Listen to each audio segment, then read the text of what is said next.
The last ones in this section are all composition. Composition is where you take and input something into one function and then take that answer and plug it into another one. Another way that you can see one of these written is like this. So even though that notation is a little bit different, it means the same thing. What you're going to do is start here. Start by plugging in pi over 6 only into h. So if you look up here, h is this. We're going to replace the x with pi over 6.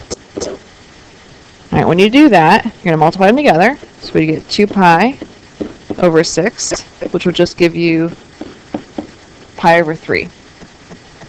Now what we're going to do is we're going to take that pi over 3 and plug it into f. So f is sine. So sine at pi over 3 is just radical 3 over 2. So that is your final and only answer for number 31.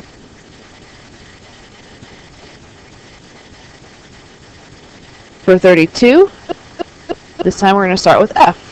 So plug in 5 pi over 6 into the f equation. So f is sine. Sine at 5 pi over 6 is positive a half, because it's in the second quadrant. We're going to take that 1/2 and plug it into h. So again, we're going back to this one. Instead of x, we're going to put 1/2. 2 times a half. It's just 1. We take a look at 33. We're going to start with h of pi over 3. So 2 times pi over 3. Go ahead and put that over 1. It'll give us 2 pi over 3. We're going to take that 2 pi over 3 and plug it into g. G is cosine. Cosine at all of the over 3's is a half, but since this is in the second quadrant, it's going to end up being negative.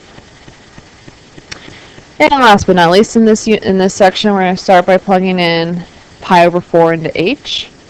So 2 times pi over 4. Put that over 1. We end up with just pi over 2. And that pi over 2 gets plugged in to g. So cosine of pi over 2, that's the angle at the top of the unit circle, and cosine up there is 0.